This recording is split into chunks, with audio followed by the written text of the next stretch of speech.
Hello everybody, मैं doctor Taufiq Hussain, associate professor in higher education. पिछले व्याख्यान में हम गुप्तोत्तर काल के विषय में चर्चा कर रहे थे और हमने देखा कि किस प्रकार विशाल गुप्त साम्राज्य के पतन के पश्चात गुप्त साम्राज्य है वो छोटे छोटे राज्यों में विभाजित हो जाता है। और इस गुप्त साम्राज्य के खंडरों पर जहाँ एक और उत्तरी भारत में हमें जो मगध और मालवा का जो प्रदेश है वहाँ पर उत्तर गुप्त शासकों का शासन देखने को मिलता है। वहीं कन्नौज में हमें मोकरियों का शासन, वल्लभी में मैत्रेयों का शासन और थानेश्वर में पुष्यभूति और पंजाब में है वो हमें हुणों का शासन देखने को मिलता है। वहीं दक्षिणी भारत के अंदर हमें ढक्कन में चालुक्य और सुदूर दक्षिण में पल्लवों का शासन देखने को मिलता है। कहने का तात्पर्य यह है कि विशाल गुप्त साम्राज्य के पतन के पश्चात जिन तीन विशाल साम्राज्यों का उदय हुआ उसमें उत्तरी भारत के अंदर है वो पुष्यवती जो वंश है या जिसको वर्धन वंश कहा जाता है उसका उदय हुआ, और जो दक्षिण है उसमें चालुक्यों का उदय हुआ और सुदूर दक्षिण में पल्लवों का उदय हुआ। तो आज हम है वो जो उत्तरी भारत के अंदर है गुप्तोत्तर काल के अंदर या गुप्त साम्राज्य के पतन के पश्चात जो उत्तरी भारत के अंदर जिस विशाल साम्राज्य की स्थापना का जो श्रेय दिया जाता है वो वर्धन साम्राज्य था, जिसकी संस्थापक यद्यपि पुष्यभूति था, लेकिन सर इसका प्रतापी जो शासक था वो वर्धन जो हर्षवर्धन था, जिसे भारतीय इतिहास का उत्तरी भारत का है वो अंतिम महत्वपूर्ण शासक है, वो शासक है वो माना जाता है। तो वर्धन वंश या हर्षवर्धन के विषय में चर्चा करेंगे। और वर्धन वंश ने, जैसा कि मैंने आपको बताया कि वर्धन वंश ने अपना शासन कार्य है वो थानेश्वर से प्रारंभ किया और जो दिल्ली के समीप का जो प्रदेश है वो कहलाता था। और इस वंश को है वो वर्धन वंश है वो कहा जाता है। और जबकि जो बाण का जो हर्ष चरित्र है जो कि हर्ष का दरबारी कवि था वो वर्धन वंश का जो संस्थापक है वो पुष्यभूति को मानता है, जो कि शैव धर्मावलंबी भी था। लेकिन हर्ष के जो अभिलेख है उसमें एक तरह से हमें पुष्यभूति जो वंश का उल्लेख न मिल करके है वो प्रभाकर वर्धन से है, वो एक प्रकार से है वो वर्धन वंश के शासकों का उल्लेख है वो मिलता है। तो हर्ष के जो बांसकड़ा और मधुबन के जो अभिलेख हैं उसमें हर्ष के पूर्वजों उसके के उल्लेख पूर्वजों के रूप के अंदर है नरवर्धन है, राज्यवर्धन है, आदित्यवर्धन और प्रभाकर वर्धन का उल्लेख मिलता है। और लेकिन जो जो जो प्रभाकर वर्धन है वो एक प्रकार से क्या है कि वर्धन वंश का है वो स्वतंत्र शासक है वो माना जाता है, क्योंकि नरवर्धन और राज्यवर्धन और आदित्यवर्धन है उन्होंने महाराज की उपाधि धारण की, जबकि वर्धन वंश के अंदर है जो प्रथम शासक प्रभाकर वर्धन था जिसने परम भट्टारक महाराजा धीरराज की और हुण हिरण्यकेसरी आदि की उपाधि धारण की। तो हम इस कह सकते हैं कि वर्धन वंश का प्रथम जो स्वतंत्र शासक था वो प्रभाकर वर्धन था। किंतु जो प्रारंभ में तो सामंती था लेकिन बाद में उसने स्वतंत्रता की घोषणा कर दी थी। तो एक तरह से जो मधुबन अभिलेख है उसमें एक ऐसा शासक बताया गया प्रभाकर वर्धन को जिसकी कीर्ति चारों समुद्रों तक फैली हुई थी। तो बाण ने भी हर्ष की जो प्रभाकर वर्धन की प्रशंसा करते हुए लिखा है कि एक प्रकार से क्या है कि वो एक महत्वपूर्ण शासक था।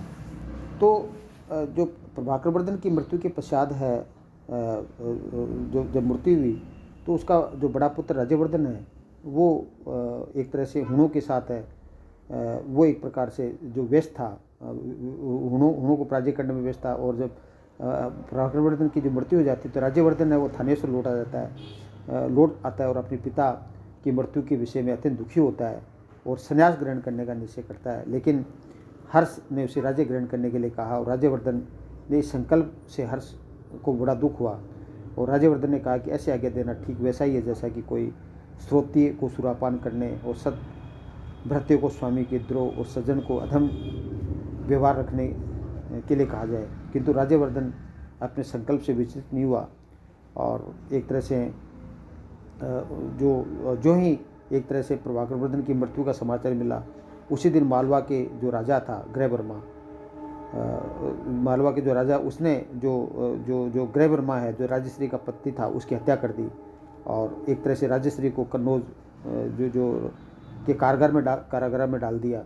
और जब ये राज्यवर्धन को ये पता चला तो वो एक प्रकार से क्या है कि जो जो जो एक तरह से मालवराज को है वो मारने के लिए जाता है, लेकिन धोखे से जो शशांक है वो राज्यवर्धन की है वो हत्या कर देता है। तो इस प्रकार प्रभावर्धन की मृत्यु के पश्चात है वो एक प्रकार से उसका जो वास्तविक उत्तराधिकारी राज्यवर्धन भी मारा जाता है, और कन्नौज का जो मोकरी शासक ग्रहवर्मा है उसकी भी मृत्यु हो जाती है।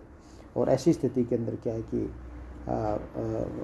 लगभग 16 वर्ष की आयु के अंदर है वो हर्ष है वो थानेश्वर का शासक बनता है। थानेश्वर और कन्नौज का है वो संयुक्त रूप से वो शासक वो बनता है। तो देखिएगा हर्षवर्धन था जो किस परिस्थितियों में वो शासक बना। इस वर्धन वंश के विषय में जानकारी की हमें अनेक स्रोत है वो मिलते हैं, जिसमें सबसे महत्वपूर्ण स्रोत है वो बाण भट्ट की रचनाएं हैं उसको माना जाता है। तो जो बाण भट्ट है उसने 2 ग्रंथों की रचना की, जिसमें हर्षचरित्र है और एक प्रकार से हम कहें कि कादम्बरी है उसको प्रमुख माना जाता है। तो बाण के द्वारा जो रचित जो हर्षचरित्र है वो 8 उच्छ्वास है उसके अंदर है, और अर्थात 8 अध्याय हैं, और उसकी भाषा संस्कृत है। जहाँ इसकी हर्षचरित्र की जो प्रथम 3 उच्छ्वास है उसमें बाण भट्ट की अपनी जो आत्मकथा है वो लिखी, और वहीं जो शेष 5 जो उच्छ्वास हैं उसमें हर्षवर्धन की जीवन चरित्र और उसकी उपलब्धियों का विवेचन के साथ साथ हर्ष के जो पूर्वज हैं उनकी जानकारी मिलती है, और विशेषकर प्रभाकरवर्धन जो हर्ष के पिता थे उनके विषय में भी जानकारी मिलती है। तो अनेक अतिशोक्तिपूर्ण और अनैतिहासिक साक्ष्यों के बावजूद भी है वो बाण का हर्षचरित्र है वो हर्षयुगीन भारत की राजनीतिक स्थिति और जो सांस्कृतिक जो विकास के जो विभिन्न पक्ष हैं उसकी दृष्टि से एक उल्लेखनीय कृति है वो बाण की हर्षचरित्र मानी जाती है। तो बाण के हर्षचरित्र के अलावा जो बाण का जो एक तरह से कादम्बरी की रचना है वो भी संस्कृत भाषा में बाण भट्ट ने की, और एक तरह से गद्य की उत्कृष्ट रचना मानी जाती है, जिसके 2 भाग हैं, पूर्वाद और उत्तराद। प्रथम भाग है वो बाण भट्ट के द्वारा विरचित है, जबकि जो शेष भाग है जो कि संपूर्ण जो ग्रंथ का 2/3 भाग माना जाता है, और दूसरा भाग है वो पुलिंद भट्ट के द्वारा विरचित माना जाता है। इस ग्रंथ के अंदर चंद्रापीठ तथा कादम्बरी की प्रणय कथा के साथ है पुंडरिक महाश्वेता तथा वैश्वायन की जो कथाएं हैं वो भी वर्णित मिलती है, और जवाल मुनि के आश्रम और प्रकृति के मनोरम और रुद्र रूपों के चित्रण के साथ साथ अलंकार व रसों का भी सुंदर वर्णन वो मिलता है। तो इस प्रकार हर्षचरित्र और कादम्बरी है वो हर्षयुगीन भारत के विषय में जानकारी के महत्वपूर्ण स्रोत हैं। इसके अलावा बौद्ध ग्रंथ है जिसमें आर्यमंजूश्री मूलकल्प है जो मायान संप्रदाय से संबंधित महत्वपूर्ण ग्रंथ माना जाता है, जिसकी जो संस्कृत भाषा में लिखा गया, जिसमें 3000 श्लोक हैं। और इस ग्रंथ का जो प्रकाशन 1925 में गणपति शास्त्री ने किया, और इस ग्रंथ में 7वीं शताब्दी ईस्वी से लेकर के 8वीं शताब्दी तक का इतिहास वर्णन मिलता है। हर्षयुगीन इतिहास से संबंधित कुछ जानकारी इस आर्यमंजूश्री मूलकल्प से मिलती है, लेकिन उल्लेखनीय ये है कि हर्ष के लिए केवल है शब्द है इस ग्रंथ में वो प्रयोग में लिया गया है, और कई अनैतिहासिक साक्ष्यों के बावजूद भी है वो एक प्रकार से ये जो आर्यमंजूश्री मूलकल्प है वो प्राचीन भारत के विभिन्न शासकों के विवेचन की दृष्टि से वो उल्लेखनीय माना जाता है। हर्ष जो वर्धन वंश है उसके बारे में जानकारी के जो एक महत्वपूर्ण स्रोत हर्ष की स्वयं की रचनाएं मानी जाती है। हर्ष ने नागानंद, रत्नावली और प्रियदर्शिका है नामक 3 ग्रंथों की रचना की, जो कि नागानंद की जहाँ बात करें तो वो 5 अंकों में विभक्त था, और इस नाटक में विद्याधर कुमार और जीमुत वाहन तथा सिद्ध कन्या मलेवंती है कि जो पढ़ने का वर्णन मिलता है, और द्वितीय भाग के अंदर है वो सर्पों की रक्षा हेतु जीमुत वाहन द्वारा स्वयं को गरुड़ के समक्ष खाने हेतु समर्पित करने की कथा का वर्णन मिलता है।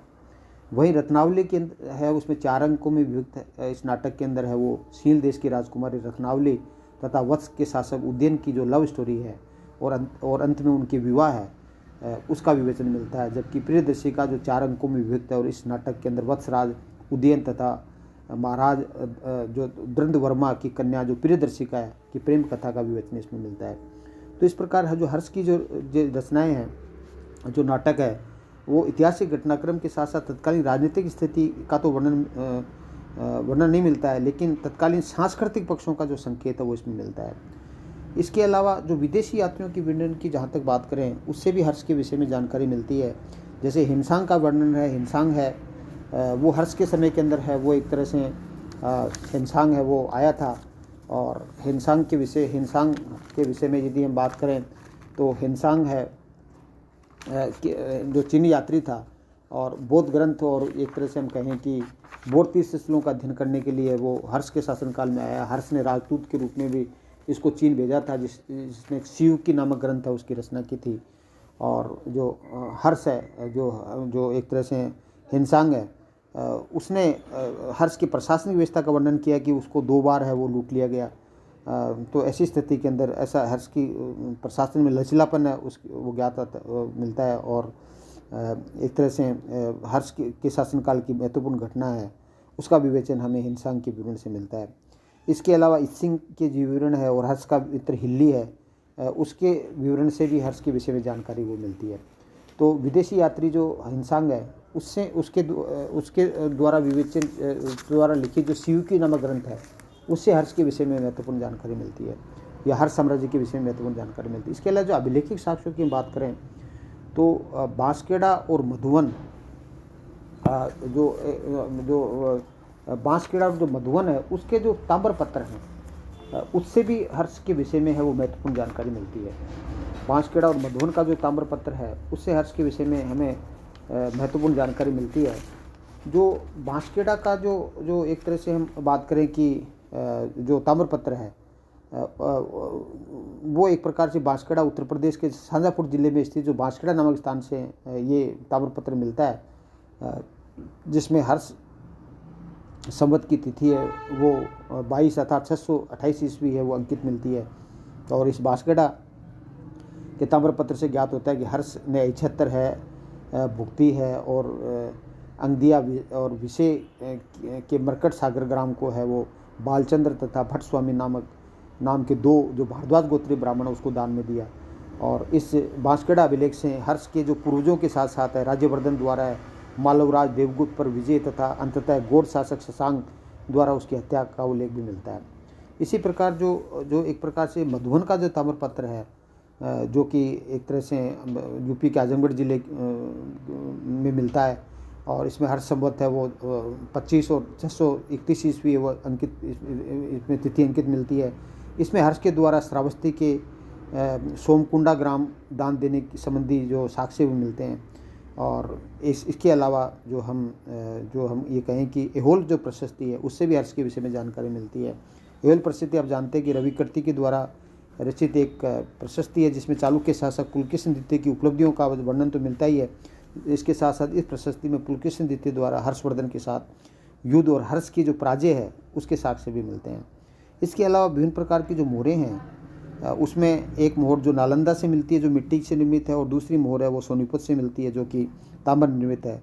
और इन मोहरों पर जो अंकित लेख है उसमें राज्यवर्धन प्रथम से लेकर के हर्षवर्धन की जो वंशावली है वो हमें मिलती है।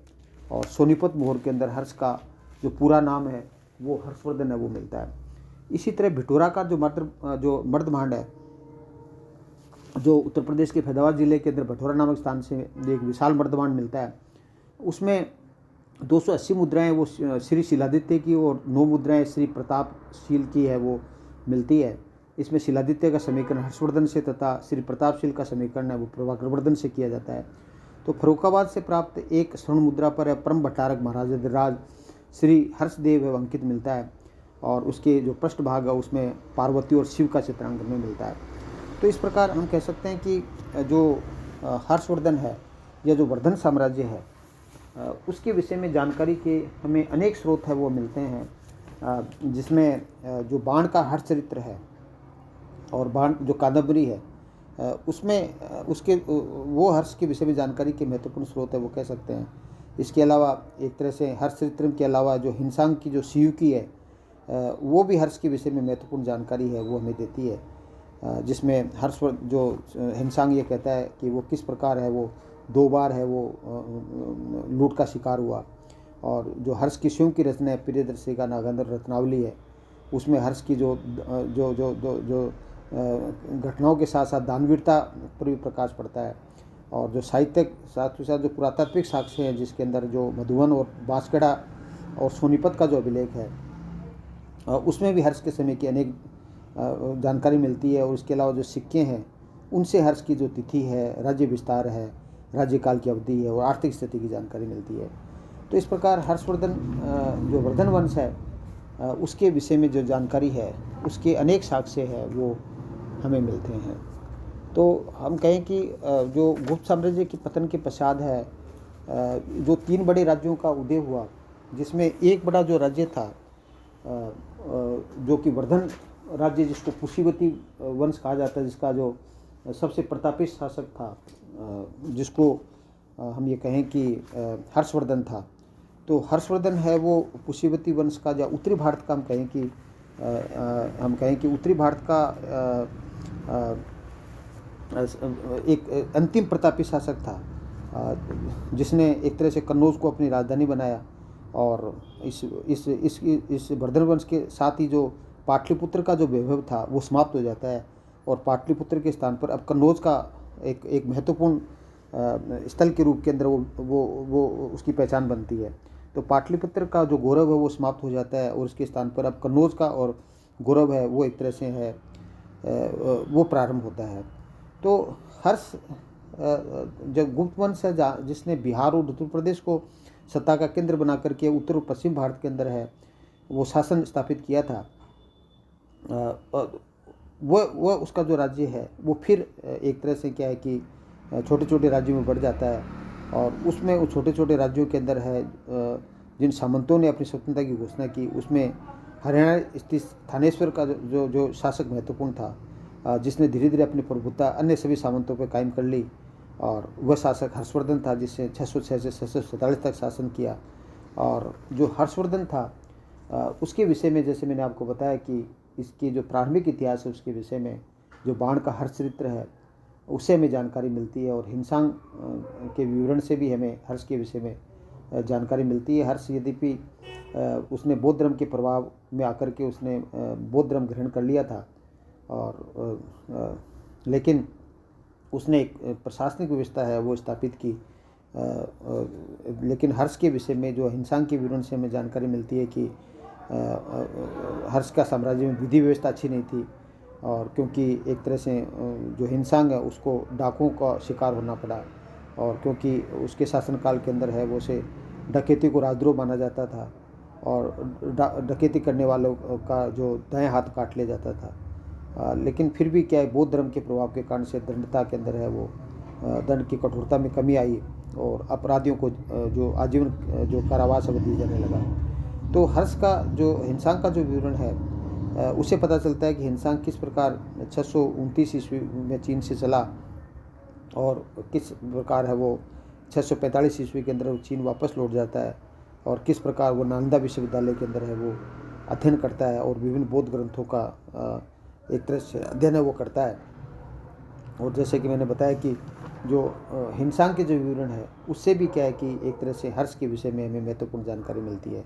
तो हर्ष की तो क्या राजनीतिक उपलब्धियाँ क्या थी, हर्ष की सांस्कृतिक उपलब्धियाँ क्या थी, और हर्ष ने किस प्रकार अपने साम्राज्य का विस्तार किया, और इसके जो एक तरह से जो प्रशासनिक व्यवस्था है उसके विषय में जो चर्चा है वो हम अगले व्याख्यान में करेंगे। Thank you. जय हिंद, जय भारत।